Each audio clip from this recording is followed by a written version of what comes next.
deuxième année, j'ai fait les 5e championnats de France de para-badminton à Pertuis, à côté d'Aix-en-Provence. Et pour la deuxième année, j'ai fini 3e, donc médaille de bronze, en double homme.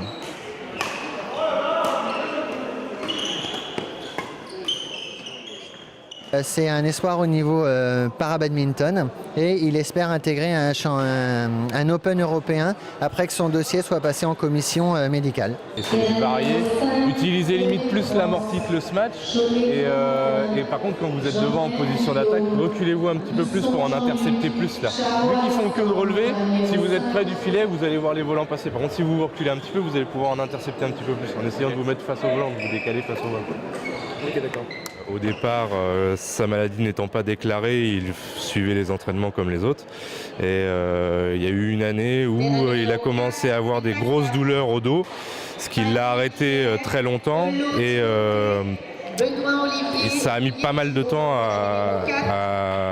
ils ont mis pas mal de temps à savoir d'où venaient ces douleurs-là. Donc c'est là qu'ils ont trouvé la maladie qui lui en fait touche le collagène des muscles, notamment à l'épaule, la nuque, le dos, mais aussi les jambes.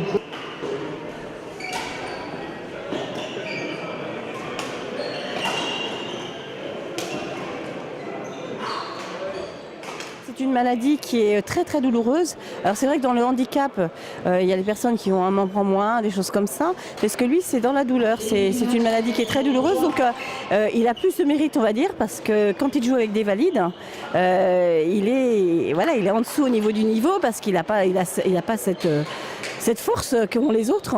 Et il doit beaucoup se battre pour pouvoir continuer son match. Et ça, c'est important pour lui.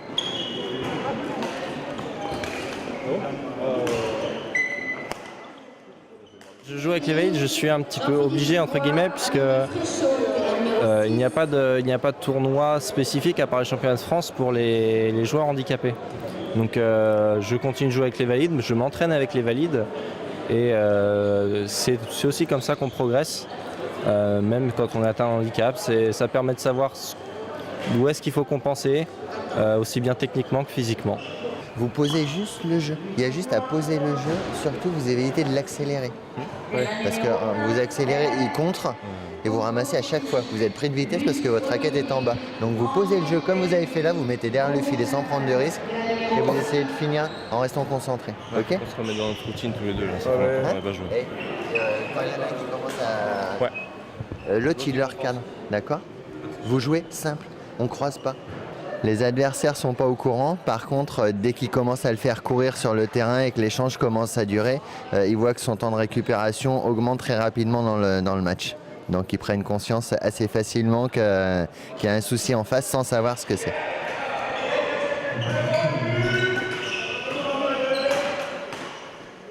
C'est compliqué pour moi de jouer avec les valides. Surtout sur le plan physique, donc j'essaye bien de compenser tant bien que mal, mais voilà, j'arrive toujours à une limite. Donc je suis obligé de faire les championnats de France para-badminton, qui est le seul rendez-vous pour les joueurs souffrant d'un handicap.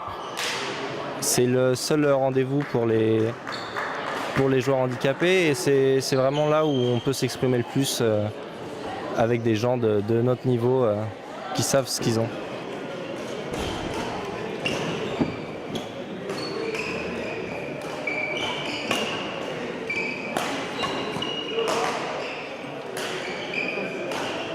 Aujourd'hui, le parabad commence à s'installer dans les mœurs.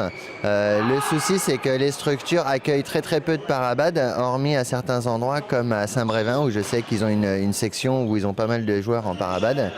Chez nous, on débute. J'ai Timothée en tant que parabad, mais c'est le seul joueur au jour d'aujourd'hui qui est reconnu parabad.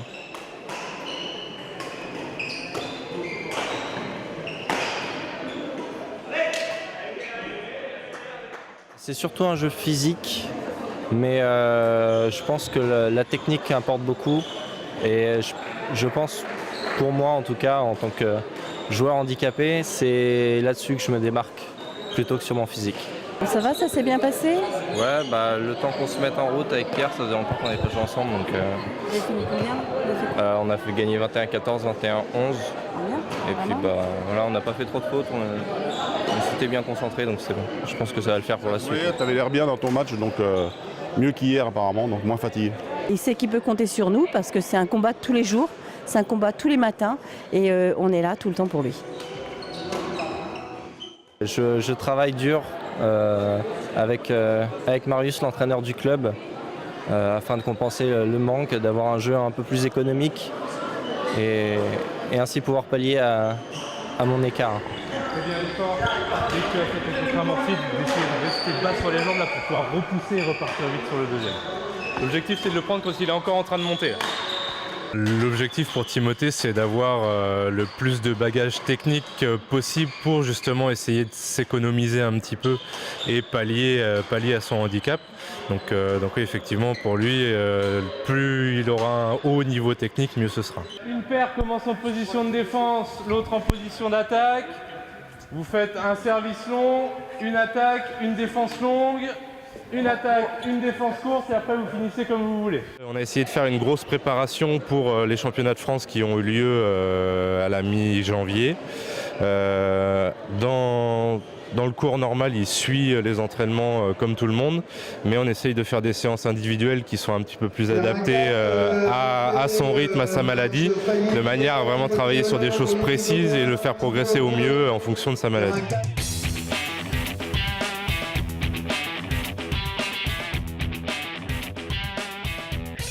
Très fatigant, justement, il n'y a pas trop de temps d'arrêt normalement, donc c'est très fatigant pour le physique.